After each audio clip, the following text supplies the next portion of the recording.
Okay, welcome back, folks. Let me talk about some of the things that Kyle talked about. So let's start with the lower grades. I mean, I proved to you that grades are not lowered by social media. Grades are lowered by bad students that waste their time on social media. Social media is not detrimental to their grades because of its nature. It is detrimental because of its use, which is unavoidable and is in no way detrimental to society as a whole, and it's only detrimental to those individuals that choose to abuse it. Next, we talked about bullying. I mean, bullying is a horrible thing. We all agree on that. But it's not social media that is causing bullying. Bullying has been around before even the internet existed, let alone social media. Therefore, I don't see how social media by itself is creating any detriment through bullying. Also, Kai talked about the mental disorders and psychological issues that can be created through use of social media.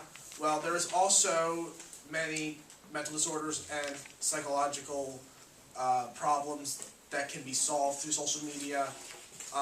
We all are familiar with Asperger's, which is a disorder where people have trouble communicating with people face to face. Social media gives people with Asperger's the opportunity to communicate with people through a way that is more comfortable for them, and hopefully through social media they'd be able to build up the courage and help themselves to get to the point where they can talk to people face to face in everyday conversation. And next we talked about the news sources. I mean, it's the news. I mean, CNN reports bad, wrong stuff every once in a while. So does Fox News. I mean, that's not social media. That's just, today's society is at the point where everyone wants to be first. Everyone wants to be that first place to break that news story, and sometimes you get false information out of it.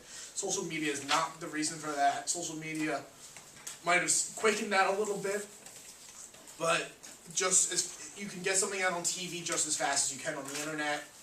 And TV, we're not saying, and I wouldn't say TV is detrimental to society, would you? We still have the internet. I think that's getting kind of ignored here. Social media isn't everything on the internet. You can still be racist on a non-social media website. You can still post pictures of things, of standardized tests on websites that aren't social media. There is means of committing all the faults we have found through social media without social media. You don't need Facebook to bully someone. You don't need Tumblr to post a picture of your SAT test. Finally, I'm sitting here and I'm not gonna tell you social networking is good. I'm not gonna say it's the best thing and it's perfect for everyone. It's not great, but the good outweighs the bad by so much that in no way do I see any possible way that social media can be viewed as detrimental. Detrimental means cause loss or damage to, if you've forgotten that. There's no way that the bad of social media can outweigh the good to a point where it becomes detrimental to society.